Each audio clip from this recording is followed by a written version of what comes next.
कर्ण का जन्म। धृतराष्ट्र, पांडु और विदुर के लालन पालन का भार भीष्म के ऊपर था। तीनों पुत्र बड़े होने पर विद्या अध्ययन के लिए भेजे गए। धृतराष्ट्र बल विद्या में, पांडु धनुर्विद्या में तथा विदुर धर्म और नीति में निपुण हुए। युवा होने पर धृतराष्ट्र अंधे होने के कारण राज्य के उत्तराधिकारी न बन सके। विदुर दासी पुत्र थे, इसलिए पांडु को ही हस्तिनापुर का राजा घोषित किया गया।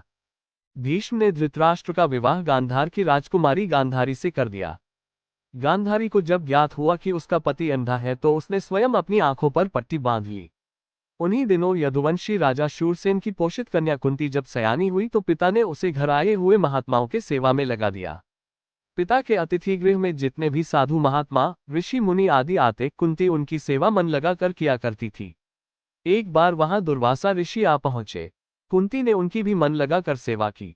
कुंती की सेवा से प्रसन्न होकर दुर्वासा ऋषि ने कहा, पुत्री, मैं तुम्हारी सेवा से अत्यंत प्रसन्न हुआ हूं, अतः तुझे एक ऐसा मंत्र देता हूं जिसके प्रयोग से तू जिस देवता का स्मरण करेगी वह तत्काल तेरे समक्ष प्रकट होकर तेरी मनोकामना पूर्ण करेगा।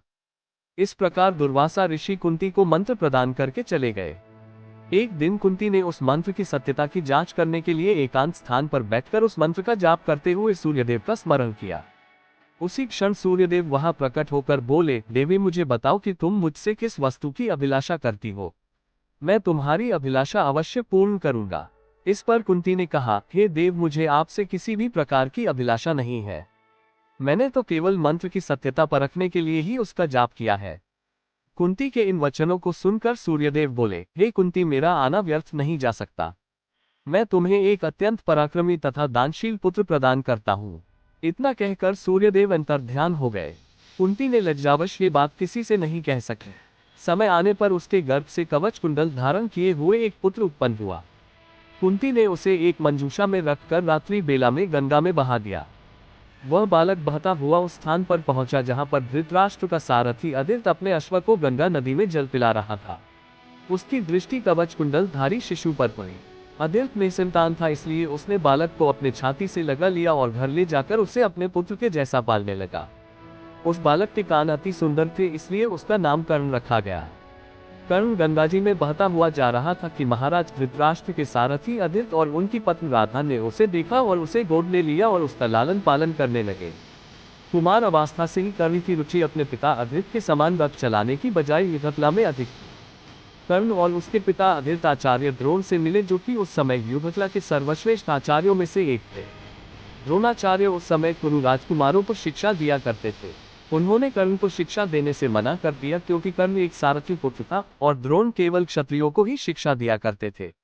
द्रोणाचार्य की असम्मति के उपरांत कर्ण ने परशुराम से संपर्क किया, जो कि केवल ब्राह्मणों को ही शिक्षा दिया करते थे। कर्ण ने स्वयं को ब्राह्मण बताकर परशुराम से शिक्षा का आग्रह किया।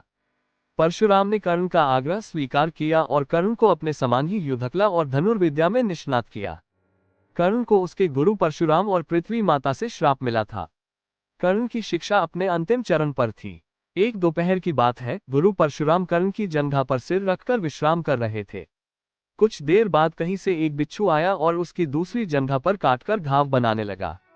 गुरु का विश्राम भंग न हो इसलिए कर्ण बिच्छू को दूर न हटाकर उसके दंड को सहता रहा। कुछ देर में गुरुजी की निद्रा टूटी और उन्होंने देखा कि कर्ण की जांघ से बहुत रक्त बह रहा है।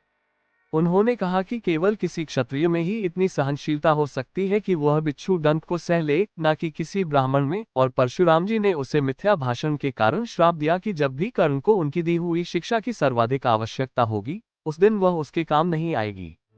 कर्ण, जो कि स्वयं ये नहीं जानता था कि वह किस वंश से है, ने अपने गुरु से क्षमा मांगी और कहा कि उसके स्थान पर यदि कोई और शिष्य भी होता तो वो भी यही करता। यद्यपि कर्ण को क्रोधवश श्राप देने पर उन्हें ग्लानि हुई, पर वे अपना श्राप वापस नहीं ले सकते थे। तब उन्होंने कर्ण को अपना विजय नामक धनुष प्रदान किया और उसे ये आशीर्वाद दिया कि उसे वह वस्तु मिलेगी जिसे वह सर्वाधिक चाहता है, अमित प्रसिद्धि। कुछ लोककथाओं में माना जाता है कि बिच्छू के रूप में स्वयं इंद्र थे, जो उसकी वास्तविक क्षत्रिय पहचान को उजागर करना चाहते थे। परशुराम जी के आश्रम से जाने के पश्चात कर्ण कुछ समय तक भटकता रहा। इस दौरान वह शब्द भेदी विद्या सीख रहा था। अभ्यास के दौरान उसने एक गाय के बछड़े को कोई वन्य पशु समझ लिया और उस पर शब्द भेदी बाण चला दिया और बछड़ा मारा गया। तब उस गाय के स्वामी ब्राह्मण ने कर्ण को श्राप दिया कि जिस प्रकार उसने एक असहाय पशु को मारा है, वैसे ही एक दिन वह भी मारा जाएगा जब वह सबसे अधिक असहाय होगा और जब उसका सारा ध्यान अपने शत्रु से कहीं अलग किसी और काम पर होगा। इस प्रकार कर्ण परशुराम का एक अत्यंत परिश्रमी और निपुण शिष्य बना। कर्ण दुर्योधन के आश्रय में रहता था। गुरु द्रोणाचार्य ने अपने शिष्यों की शिक्षा पूरी होने पर हस्तिनापुर में एक रणभूमि का आयोजन करवाया। रणभूमि में अर्जुन विशेष धनुर्विद्या युक्त शिष्य प्रमाणित हुआ। तभी कर्ण रणभूमि में आया और अर्जुन द्वारा किए गए कर्तव्यों को पार करके उसे द्वंद्व युद्ध के लिए ललकारा। कब कृपाचार्य ने कर्ण के द्वंद्व युद्ध को अस्वीकृत कर दिया और उससे उसके वंश और साम्राज्य के विषय में पूछा, क्योंकि द्वंद्व युद्ध के नियमों के अनुसार केवल एक राजकुमार ही अर्जुन को, जो हस्तिनापुर का राजकुमार था, द्वंद्व युद्ध के लिए ललकार सकता था। तब कौरवों में सबसे ज्येष्ठ दुर्योधन ने कर्ण को अनुराज घोषित किया, जिससे वह अर्जुन से द्वंद्व युद्ध के योग्य हो जाए। जब कर्ण ने दुर्योधन से पूछा कि वह उससे इसके बदले में क्या चाहता है, तब दुर्योधन ने कहा कि वह केवल ये चाहता है कि कर्ण उसका मित्र बन जाए।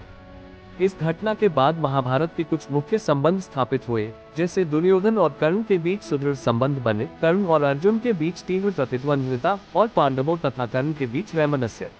कर्ण दुर्योधन का एक निष्ठावान और सच्चा मित्र था। यद्यपि वह बाद में दुर्योधन को खुश करने के लिए द्यूतक्रीड़ा में भागीदारी करता है, लेकिन वह आरंभ से ही इसके विरुद्ध था। कर्ण शकुनी को पसंद नहीं करता था और सदैव दुर्योधन को यही परामर्श देता कि वह अपने शत्रुओं को परास्त करने के लिए अपने युद्ध कौशल और बाहुबल का प्रयोग करे, न कि कुटिल चालों का। जब लाक्षागृह में पांडवों को मारने का प्रयास विफल हो जाता है, तब कर्ण दुर्योधन को उसकी कायरता के लिए डांटता है और कहता है कि कायरों की सभी चालें विफल ही होती हैं, और उसे समझाता है कि उसे एक योद्धा के समान कार्य करना चाहिए और उसे जो कुछ भी प्राप्त करना है, उसे अपनी वीरता द्वारा प्राप्त करे। चित्रांगद की राजकुमारी से विवाह करने में भी कर्ण ने दुर्योधन की सहायता की थी। अपने स्वयंवर में उसने दुर्योधन को अस्वीकार कर दिया और तब दुर्योधन उसे बलपूर्वक उठाकर ले गया। तब वहां उपस्थित अन्य राजाओं ने उसका पीछा किया, लेकिन कर्ण ने अकेले ही उन सबको परास्त कर दिया। परास्त राजाओं में जरासंध, शिशुपाल, दंतवक्र, साल और रुक्मी इत्यादि थे।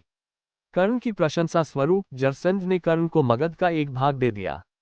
भीम ने बाद में श्रीकृष्ण की सहायता से जरासंध को परास्त किया, लेकिन उससे बहुत पहले कर्ण ने उसे अकेले परास्त किया था। कर्ण ही ने जरासंध की इस दुर्बलता को उजागर किया था कि उसकी मृत्यु केवल उसके धड़ को पैरों से चीरकर 2 टुकड़ों में बांटकर हो सकती है।